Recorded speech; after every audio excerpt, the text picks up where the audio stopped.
Yang terhormat bapak-bapak, ibu-ibu, salam Pancasila. Bapak-bapak, ibu-ibu yang melihat video saya ini, tolong jangan lupa subscribe, like, dan di-share. Sifatnya gratis. Saya akan mengomentari Muhammad Nasaruddin dizolimi KPK dan hakim. Jadi sumber saya dari YouTube. Masalah ada dibahas di ALC ini masalah Nasaruddin. Karena katanya terlalu cepat dia keluar dari tahanan itu. Apalagi katanya ada surat justice kolaborator. Yang satu katanya ada suratnya menurut bidang Menkumham, tetapi kata KPK tidak ada surat tersebut. Nah, itulah. Tetapi yang saya permasalahkan, yang saya lihat masalah di sini bukan masalah itu. Yang saya lihat di dalam masalah pidana ini adalah dalam penyelesaian perkara Nasaruddin. Perkara pertama, selama dia dihukum 7 tahun dalam tahun 2013. Dia jatuhkan hukuman adalah selama 7 tahun. Perkara kedua, dihukum lagi dia 6 tahun pada tahun 2015. Jadi seluruhnya 13 tahun. Jadi Nasaruddin sudah menjalani hukumannya 2/3 dari 13 tahun, yaitu 8,5 tahun. Berarti ada kelebihan pelaksanaan hukumannya 1,5 tahun. Itu menurut saya. Jadi berdasarkan asas hukum pidana dalam penyelesaian perkara pidana, yaitu 1. Berdasarkan asas concursus idealis dalam pasal 64 KUP, yaitu menyatakan beberapa perbuatan pidana sejenis dijatuhkan satu hukuman yang terberat. Itu. Jadi ada beberapa perbuatan kejahatan korupsi sejenis hanya dikenakan satu perbuatan pidana. Contohnya, seandainya ada orang korupsi dalam waktu 5 tahun, ada terbukti dia melakukan korupsi sampai 10 kali, maka orang ini hanya dijatuhkan satu perbuatan pidana, yaitu paling maksimal 20 tahun. Kalau korupsi, karena korupsi kalau pidana pokok terberat adalah 20 tahun. Hanya itu yang bisa didakwakan. Tidak boleh lagi perkara yang 9 lagi sudah terwakili di situ. Tidak boleh lagi mencicil penyelesaian perkara sampai ke pengadilan. Dari 10 perkara itu harus sekaligus disidangkan dengan bentuk dakwaan, yaitu dakwaan ke-1, ke-2, ke-3. Mana yang kalau terbukti semua dakwaannya itu dari 1 sampai ke 10, hanya satu putusan hakim dijatuhkan sama dia dan hanya satu hukuman yang dijatuhkan sama dia. Apakah 7 tahun? Kalau melihat kasus ini dia hanya dijatuhkan 1 tahun. Berarti seharusnya perkara yang lain juga, perkara korupsi yang kedua ini sudah tidak bisa diadili lagi. Karena sudah diwakili dari perkara nomor 1. Seperti yang saya sampaikan tadi, 10 orang melakukan perbuatan korupsi hanya dijatuhkan satu perbuatan pidana. Nah, itu. Jadi sekarang asas concursus realis. Ini dasarnya diatur dalam pasal 65 KUHP yang menyatakan beberapa perbuatan pidana yang tidak sejenis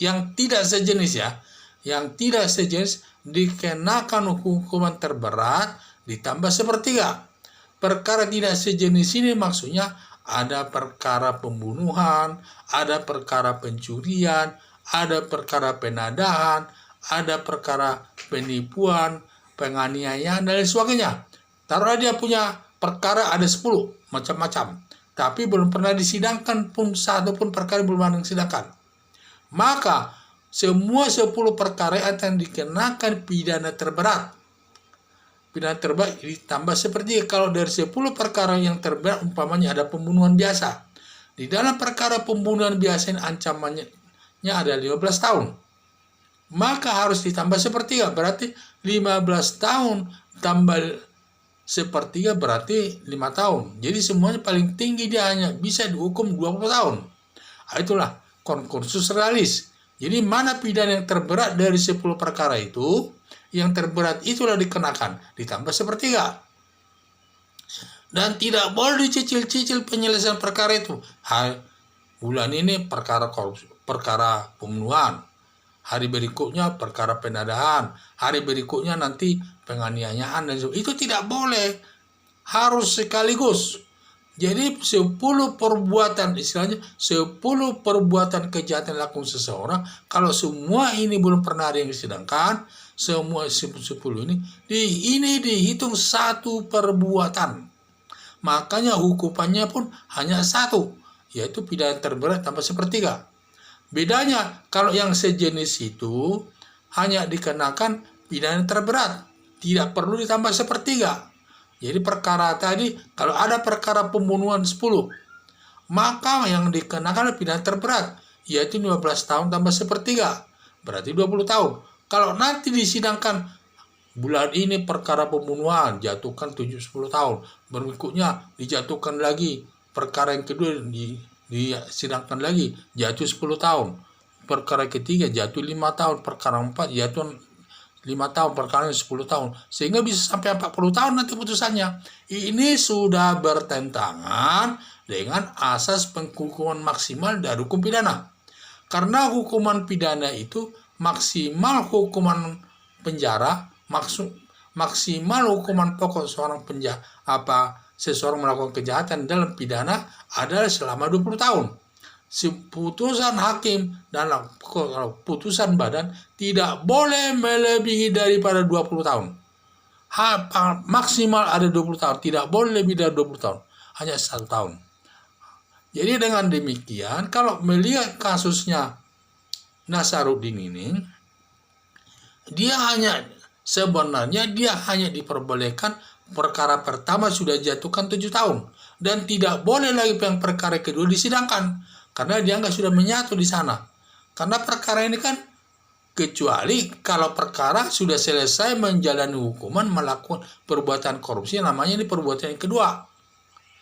Dan ini kalau ini perbuatan pidana yang kedua kali, itu lain. Itu ada juga ketentuannya itu. Ini namanya residivis. Kalau yang tadi 5 kali dia sampai 10 kali dia melakukan perbuatan kejahatan, tetapi 10 ini belum ada yang dipidana, diputus hakim, maka ini dihitung satu perbuatan. Dengan demikian hanya dikenakan satu hukuman. Tidak boleh dicicil-cicil penyelesaian perkara itu, baik yang sejenis maupun yang tidak sejenis. Harus disidangkan sekaligus bersamaan. Kalau tidak disidangkan yang lainnya itu, berarti yang lainnya itu sudah dianggap diliputi, sudah masuk dalam penyelesaian yang perkara yang 10 itu, perkara yang 1 itu, dan lain sebagainya lah. Demikian.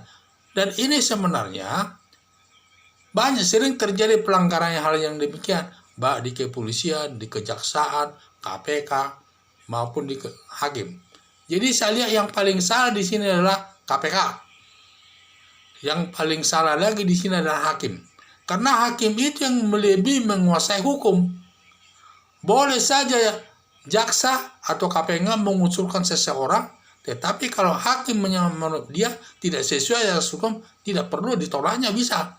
Contohnya, hakim pernah menolak perkara korupsi yang dituntut daripada KPK, yaitu mencabut hak politik seseorang.